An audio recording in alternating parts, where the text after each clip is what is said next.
The night over Lunar Command was quiet, almost too quiet. Lieutenant Karavas walked through the dim streets of the colony dome, her boots tapping lightly on the polished walkway.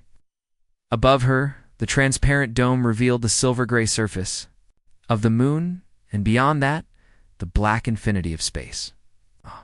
A faint hum of life support systems echoed in the background, constant and steady. She carried a small data case under her arm, filled with the day's reports. It wasn't unusual for her to be leaving late. She was known for staying past her shift, checking and double-checking everything before heading home. Her mind was already drifting to the warm cup of coffee she planned to make when she reached her apartment. It was the kind of night where nothing should have happened. She passed a row of empty shuttle bays, their outer doors shut tight. The faint glow of maintenance lights bathed the corridor in pale blue. She turned a corner, moving toward the smaller residential sector. There were no other pedestrians at this hour. The night shift kept to themselves. Most others were asleep. That was when the air changed. At first, she thought it was a trick of the eyes, a faint shimmer, like heat rising from the road. On a hot day, but there was no heat here, no atmosphere to bend the light that way. She slowed her steps, her brow furrowing. The shimmer thickened, turning into a ripple like water disturbed by a stone. The hair on the back of her neck stood up. Her instincts told her to move, to turn and run. But her body felt strangely heavy, as though the air around her had turned to liquid. She tried to step back, but the shimmer pulsed once. A sound filled her ears, not a normal sound, but a low vibration that made her teeth ache and her skull buzz. The ripple expanded until it formed a perfect circle in the air, about 2 meters wide. Inside the circle, the street didn't look right. The colors were wrong, sharper, colder. A strange greenish-blue haze hung inside the circle, and deep within it, something moved. Kara to command. She whispered, tapping the cum on her wrist. No answer. The device gave only static, a voice faint, distant, not quite human. Slid into her mind. It didn't speak words. It spoke meaning. You will come with us. Before she could scream, the circle surged forward like a wave. It swallowed her whole. There was no sensation of falling, no change in temperature, only a sudden and complete absence of everything she knew. The walkway, the dome, the moon itself, gone. She stood in darkness so thick, it felt like a solid wall, pressing in on her. The air, if it could be called that, was heavy and damp. Smelling faintly of metal and decay, something moved in the dark. It brushed past her shoulder, cold and slick. She jerked away, her boots splashing in a shallow pool of liquid she hadn't noticed before. Sound of her movement was swallowed instantly by the thick air. No echo. A light appeared in the distance, not bright, but enough to outline shapes. She saw that she was in a tunnel, the walls covered in strange, vein-like patterns that pulsed with a slow rhythm, as if alive. The floor sloped slightly downward, drawing her toward the light whether she wanted to go or not. Her heart pounded. She forced herself to take one slow step forward, then another. Every instinct screamed at her to turn back, but the darkness behind her felt even worse than what was ahead. The light grew stronger. Shapes emerged, tall, thin figures standing completely still, their bodies covered in an armor-like surface that looked grown, not built. Their heads were long and smooth, with no visible eyes, yet she felt their gaze. One of them moved, its limbs bending in ways that made her stomach turn. It stepped closer and extended a hand. The hand had too many joints, too many fingers, and each finger ended in a soft, pulsing tip. She wanted to back away, but her legs locked. The figure's hand hovered near her temple, sensation like ice, and fire at the same time shot through her skull. Images flashed, not her memories, but alien landscapes. Cities built into living mountains, skies filled with black shapes that blotted out the sun. Her breath came fast and shallow. She tried to focus, to think of anything human, anything familiar. She pictured her apartment on the moon, the smell of her coffee, the soft hum of the air system. But the images were pulled away, replaced by flashes of a vast fleet moving through space, each ship shaped like a jagged crescent. The figure withdrew its hand. Another stepped forward, tilting its head slightly, as if studying her. Then, without a word, they began walking deeper into the tunnel.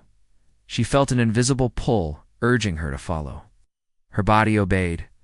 They led her into a vast chamber, its ceiling so high she couldn't see it. The walls were alive, she was certain of it now. They pulsed with a slow heartbeat, and something warm dripped from cracks in the surface, pooling on the ground in thick, sticky puddles. The air vibrated faintly. The same low hum she had heard before being taken. In the center of the chamber was a raised platform. The figures stopped, forming a circle around it. One gestured for her to step onto it. She hesitated. Her mouth was dry, but she managed to speak. "What do you want from me?" No answer. Only the same pressure in her mind, the same voice without. Words, "We are learning you." She shook her head. "I don't understand." The floor beneath her shimmered, much like the circle that had swallowed her before. Then the platform began to rise.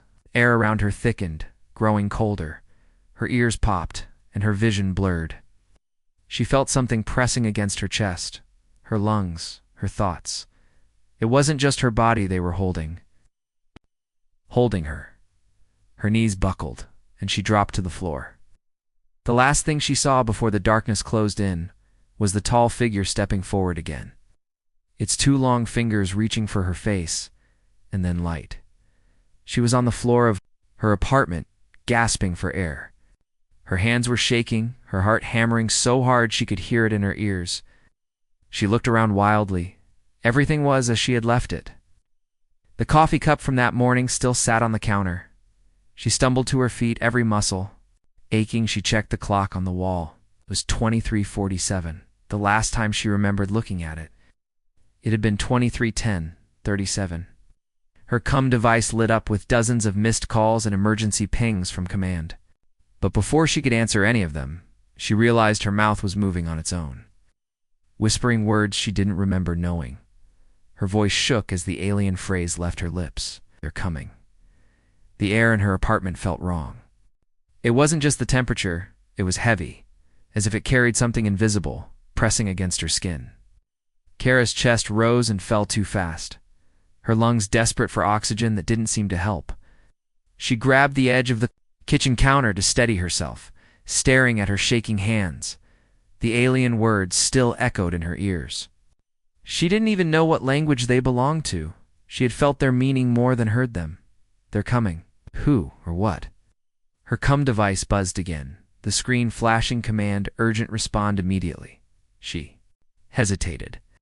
A part of her wanted to answer, to explain everything. Another part, the deeper, colder part, told her it was pointless. Nobody would believe her. She swallowed hard and tapped the screen. "Boss, here."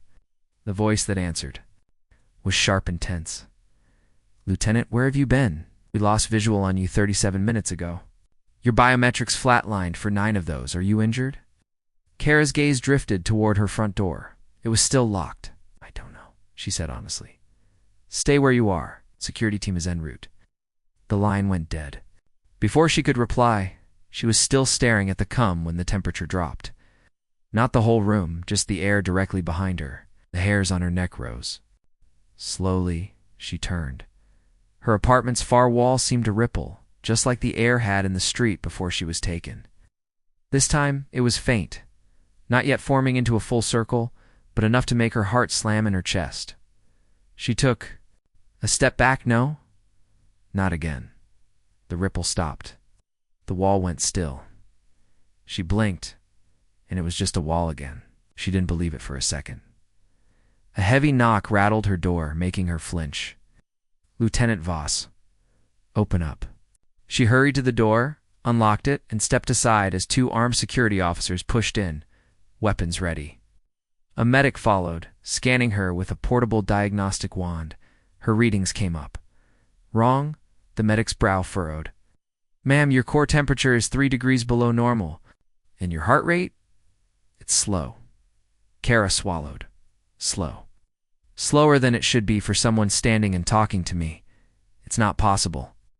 The medic exchanged a quick glance with one of the guards. She hated the way they were looking at her, like she wasn't exactly human anymore. "Command wants you in the medbay," one of the guards said. "Now." She let them escort her out, but every step toward the shuttle dock felt heavier, as though something unseen was trying to keep her from leaving. The ride to Lunar Command's central hub was silent. Kara kept her eyes on the floor, refusing to meet the guard's stares. She could still feel it, the strange cold in her chest, the faint vibration in her skull. When they reached the medbay, the room was already prepared. Bright lights, sterile white walls, and an entire team waiting. For her, the lead doctor, a woman with sharp eyes and silver hair, gestured to the examination table. "Lieutenant Voss, I need you to tell me everything that happened." Kara hesitated.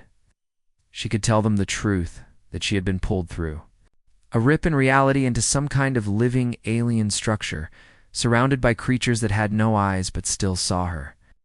That she had died and somehow come back, but the words felt like they'd lodge in her throat. She already knew the look.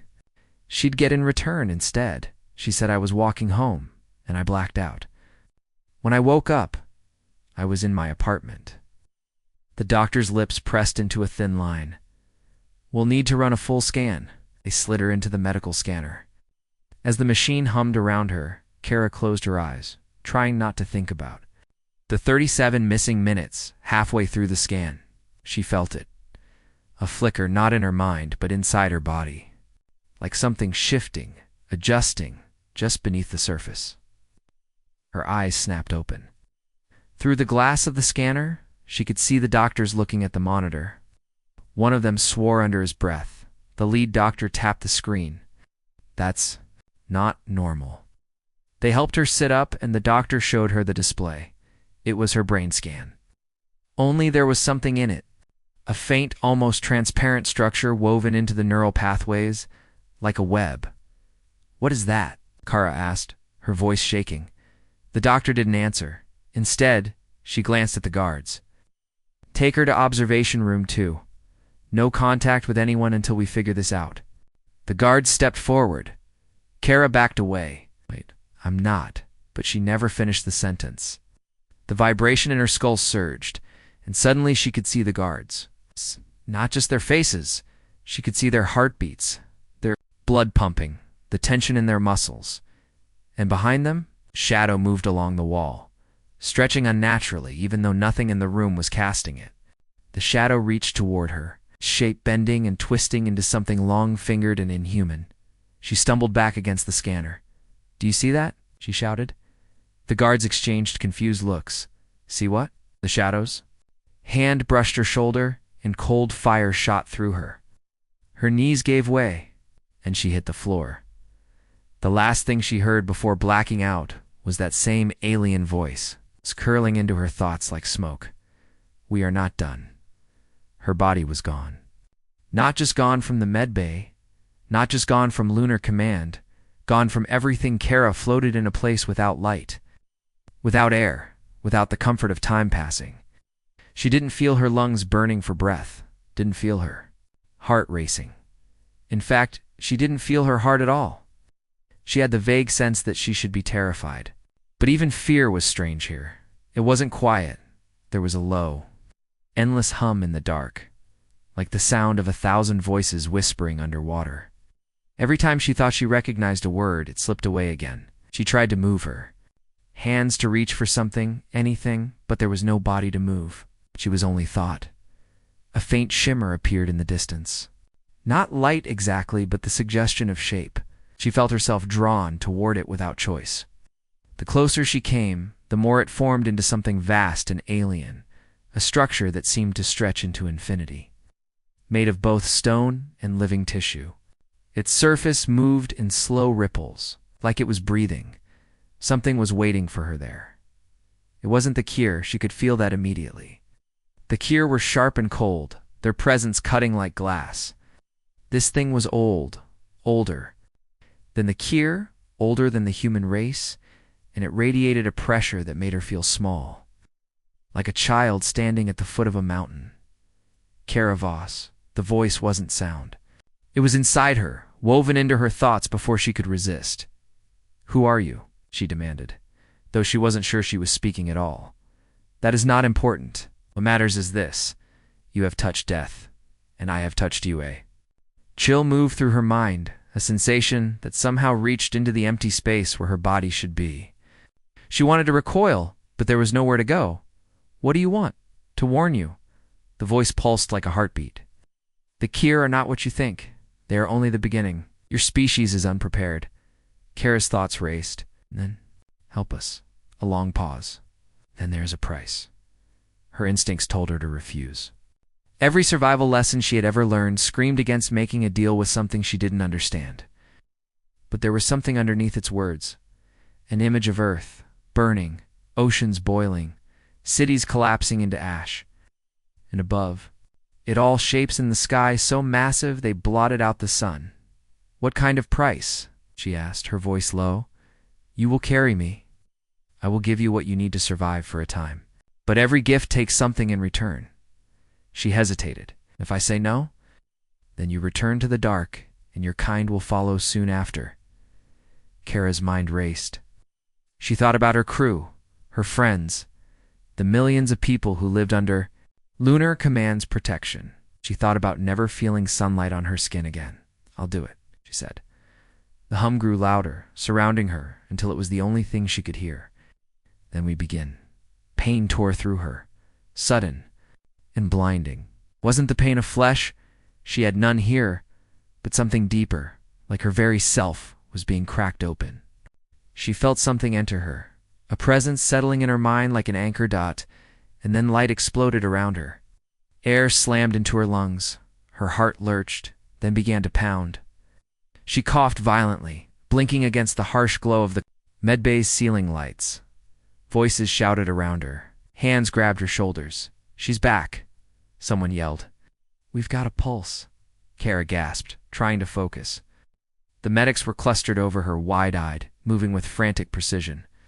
She realized they had been working on her, really working on her, because she had been dead. Time of death was recorded at 0:12, the lead medic said, his voice shaking. It's now 0:49. That's 37 minutes. She tried to sit up, but her limbs trembled. Her skin burned where something had been etched into it. Looking down, she saw a strange black symbol on her forearm, faintly glowing. Kara. One of the medics said carefully, Do you know where you are? Her lips moved before she could stop them. The words were in no language she had ever learned, yet she understood them perfectly. They will come for me, she whispered. And then for you. The room went silent. She could still hear the hum in her head.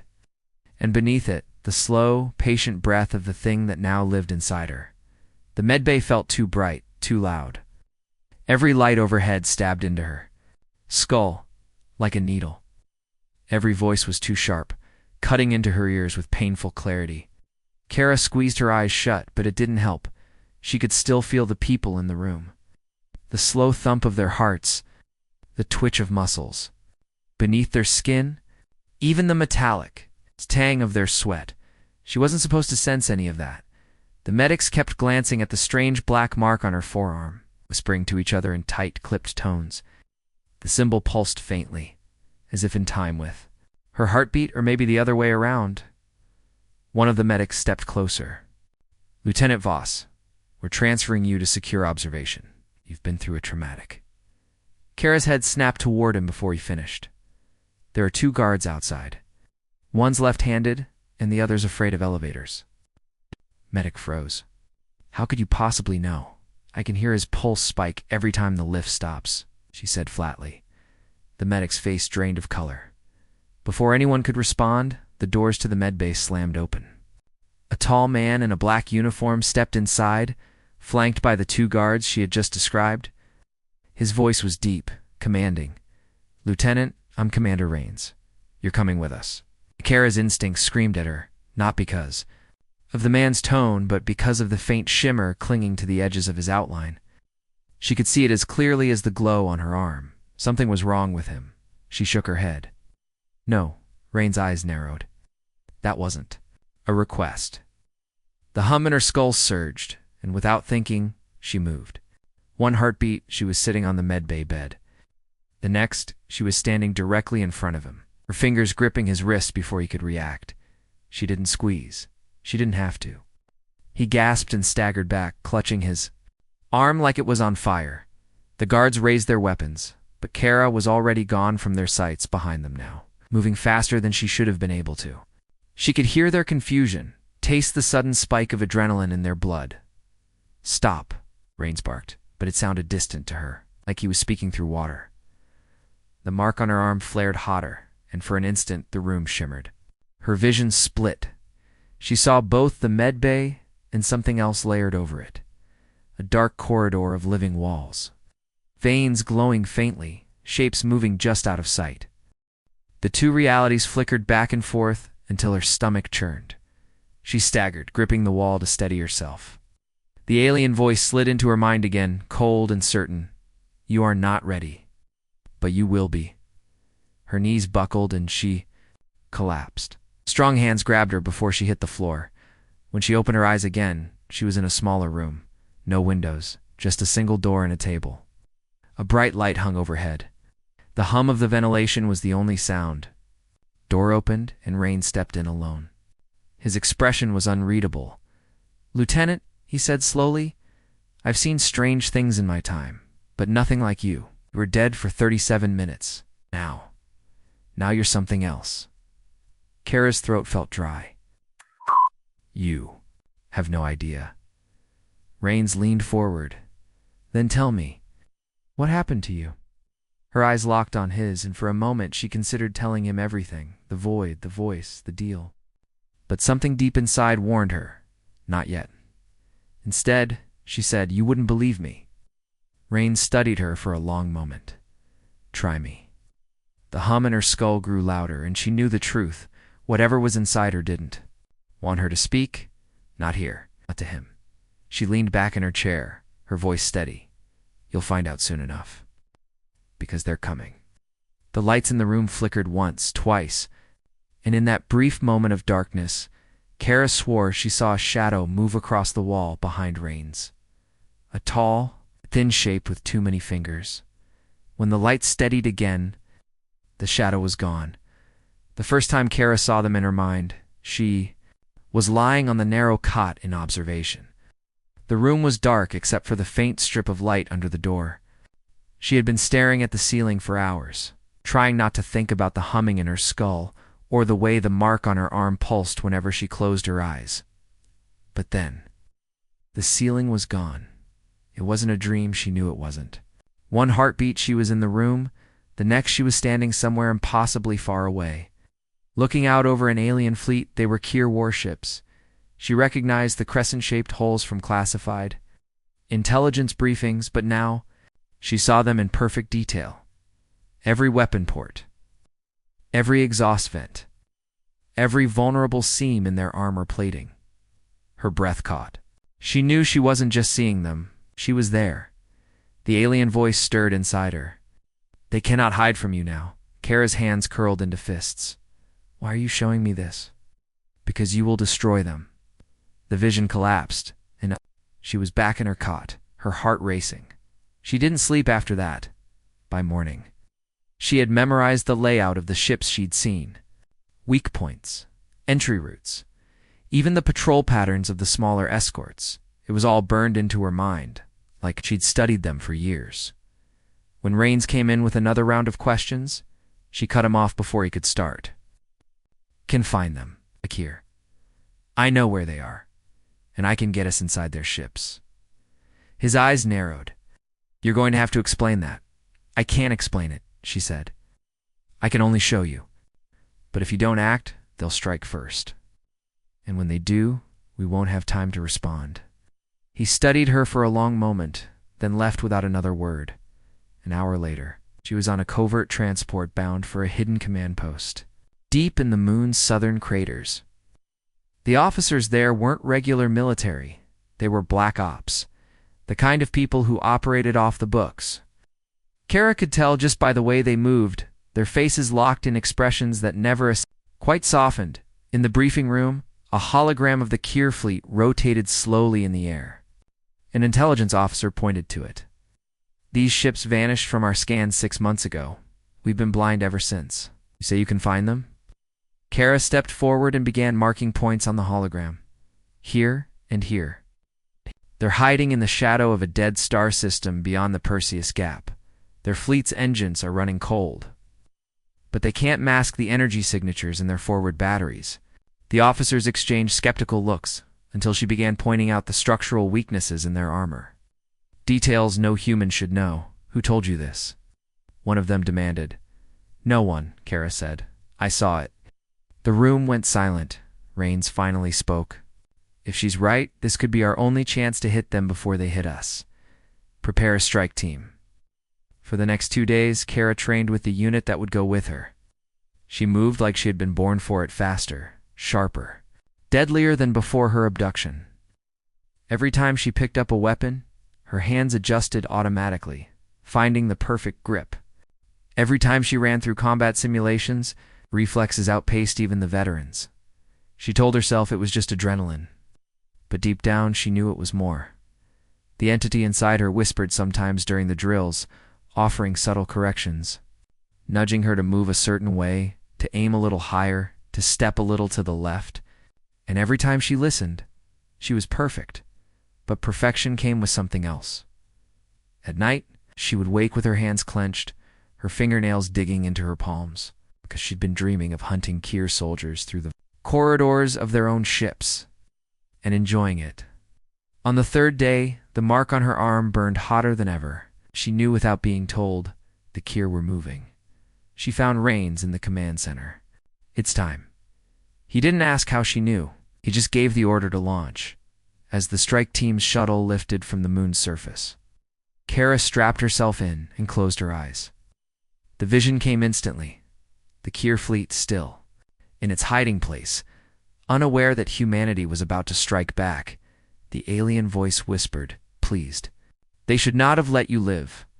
Kara had been in enemy territory for less than 20 minutes when she felt the change. The strike team moved through the narrow corridors of the Kier vessel. Weapons ready, boots soundless on the strange, ribbed flooring. The air smelled faintly of burnt metal and something sweet that made her stomach turn. The walls seemed to ripple in her peripheral vision, like they were breathing. She had been here before. Not physically, but in the visions. Every turn, every shadow, every hidden weapons nest was exactly where she remembered it. Her team trusted her completely, following without question. But now, something was wrong. At first it was just a faint pull in her chest, like a magnet tugging her forward. Then it grew stronger, pressing on her lungs and the back of her skull until her vision blurred. She stumbled. Corporal N caught her arm. Lieutenant, you okay? She almost said yes, almost. But then her eyes locked on him. Then, that instant, she saw everything about him. His pulse rate, the strain in his right knee from an old injury, the slight electrical hum of the cum unit in his ear. She could see inside him, and she knew, with absolute certainty, exactly how to kill him in 3 moves. The thought hit her like a slap. She jerked back, tearing her arm free. Don't touch me. And frowned, but didn't push it. Moving. The voice in her head was louder now, threading through her thoughts like black smoke. The more you use what I gave you, the more you will understand, the more you will become. She wanted to tell it to shut up, but the truth was, part of her liked it. She liked knowing where the enemy was before they appeared. She liked how her shots never missed. She liked the way her body moved faster than anyone else's, but with every step, it was getting harder to tell where she ended, and it began. They reached the core chamber, a vast, cathedral-like space lined with pulsing, vein-like conduits. In the center floated the power source, encased in a translucent shell that seemed almost alive. This is it, Rain said, overcomes. Plant the charges. The team moved quickly, but Kara stood frozen. The hum in her head had grown into a roar. The mark on her arm flared so hot it felt like her skin was splitting. Not this way, the voice hissed. This is mine. Her breath came in shallow gasps. Oh. We're here to destroy it. Without it, I cannot survive. Kara's grip on her rifle tightened. You didn't tell me that. You didn't ask. She felt her muscles lock, her body refusing to obey her. Team was counting on her, and here she was, standing motionless. While the thing inside her tried to take control, one of the Kier guards burst into the chamber, then another, and another. Her team opened fire, but Kara barely heard the shots. The voice roared in her head, and suddenly she was moving, not of her own will, straight into the fight. Her body twisted and spun. Every shot a kill shot. Every movement perfectly efficient. She didn't miss. She couldn't miss, and it felt good. By the time it was over, 6 Kier soldiers lay dead, and the others had fled. Kara stood in the center of the room, chest heaving, hands trembling. The strike team stared at her like she was something they couldn't name, and voice was low. You moved like you weren't human. She didn't answer, because maybe she wasn't anymore. Rain's voice crackled in her ear. Charges set, she looked at the core. The entity inside her went silent, waiting. She could destroy it and weaken the Kier forever, or she could spare it and keep the power that was slowly eating her alive. Her finger hovered over the detonator. 37 minutes. That's how long Kara had been dead. And now, that's how long she had to end the Kier. The strike team's shuttle shot out from the enemy vessel's docking bay, weaving through a storm of laser fire. Behind them, the charges on the Kier warship ticked down toward detonation, except Kara knew it wouldn't be enough. The Kier fleet was already on the move. Engines burning hot, weapons arming, dozens of ships. Too many for one small strike team to stop. The visions were still in her mind, clear and sharp as ever. Every ship's path, every opening, every weakness. The alien voice inside her stirred. I can give you the rest. Let me in fully, and you will end them all. Her hands tightened on the controls. She wasn't a pilot, but right now she didn't need to be. The thing inside her was guiding every movement, every roll, and dive through the chaos. Do it, it whispered. Be more than human. More than human, she muttered. Or nothing human at all. The cum crackled. Rain's voice was clipped, urgent. Voss, the fleet's breaking formation. They're heading straight for Earth. We've got 37 minutes before they're in firing range. 37 minutes, the exact time she'd been gone. Her chest tightened. Wasn't a coincidence. It was a countdown. Kara's gaze locked on the Kier flagship. Massive, bristling with weapons, its crescent-shaped hull casting a shadow over the smaller ships. She knew if she took that one out, the fleet would fall into chaos. But she also knew the entity inside her wanted it destroyed for its own reasons. She pushed the shuttle hard, diving straight toward the flagship's forward hangar. The strike team shouted in protest, but she didn't slow. At the last second, she cut power and drifted in under the ship's sensors, then slammed the controls forward, forcing them into a docking clamp. We're boarding? We're ending this, Kara said, inside the flagship. The corridors were wider, darker, the walls pulsing with a slower rhythm, like the heart of something ancient. The entity's voice was a constant murmur now, urging her left, right, forward, always toward the core. Kier soldiers appeared in their path, but Kara was faster, deadlier. She barely registered her own movements, every shot perfect, every strike precise. The others followed her lead, but she could feel their unease. They weren't sure if they were following a human anymore. Finally, they reached the core chamber. It was colossal, a sphere of living metal suspended above a chasm, its surface rippling like liquid. Energy pulsed out from it in waves, each one strong enough to make Kara's bones ache. This is it, the voice purred.